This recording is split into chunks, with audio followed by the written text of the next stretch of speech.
Hey, thanks for tuning in. Jules here. I'm going to talk about raising golden comet hens for beginners. And I should know because I am one. All right. Just finished this week's video off. I had to come out here on Tuesday. There's the first eggs. Get back, you. Not the white ones, those are golf balls. Michael told me to put the golf balls down and then really the eggs. Back up, Red! Shut up, Boone. In this video, we're talking about golden comet hens. And I'm going to let them range around a little bit, tell you a little bit about what I've learned and know, and show the golden comet hens in action.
So the girls are out today. This is mid-afternoon.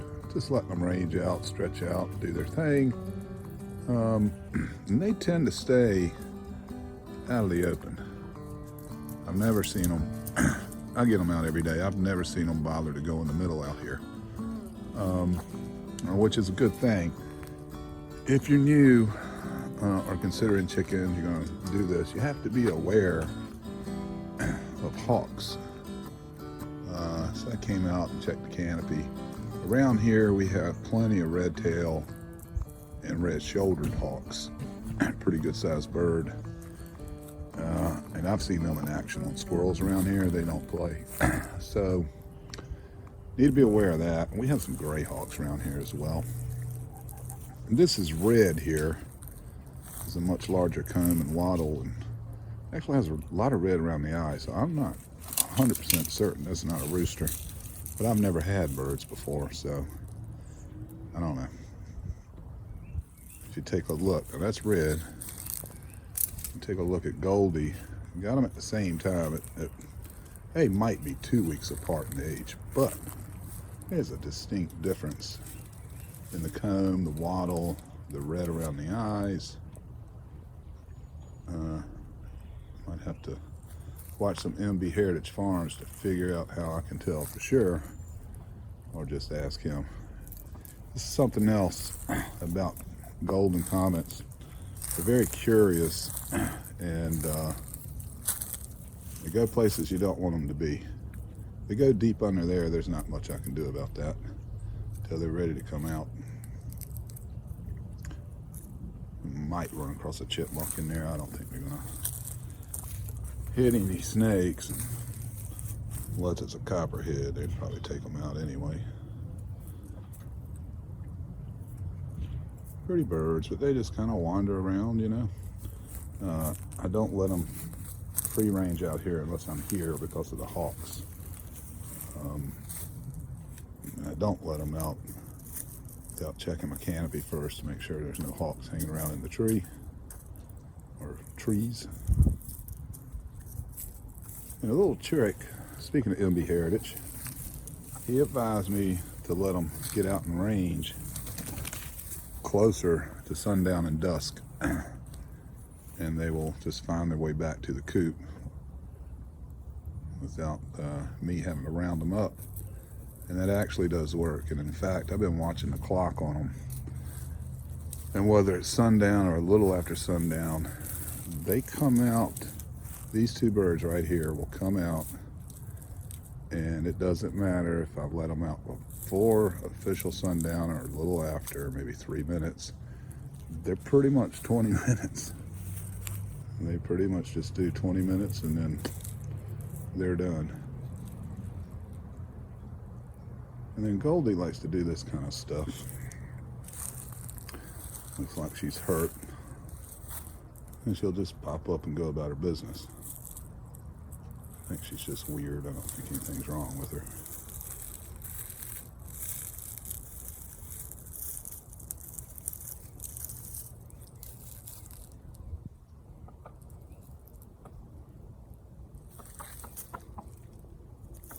Oh, that's another thing about these golden comets. They are not very noisy. They'll let me know if I forgot to get their food run out, or if I've left them in too long. They holler at me, but still, when they holler, they're not that loud. This is about as loud as they get most of the time. I don't have anything for you, but do stay out of my garlic.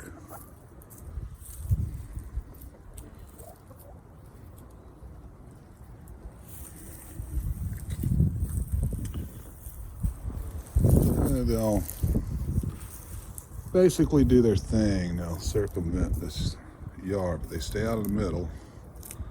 They'll go over there to that station. They love that corner for some reason. They don't mess in that garden yet, but I don't have any plants in there yet, so we'll see how that goes. Then they'll come back up the back side of that fence and work their way back to the coop.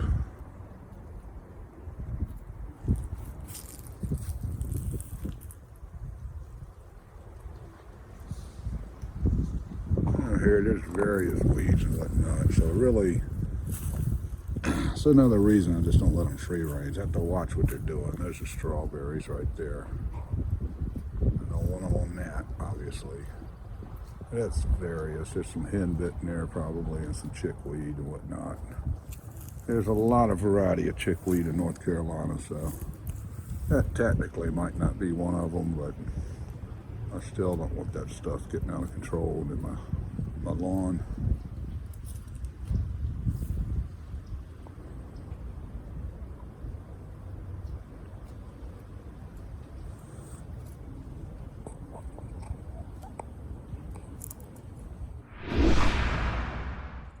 So yeah, these birds do not like to be handled.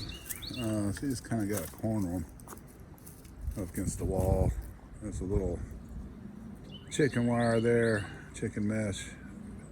You can kind of herd them into there, then you can grab them.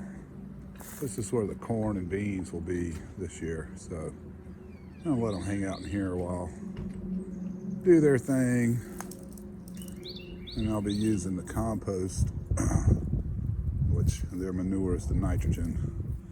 And I'll be dressing this probably about March or so. But in the meantime, trying to get them in here through February anyway. You know, this is corn, beans, maybe a pumpkin, definitely some sunflower, probably some nasturtium, that kind of stuff. So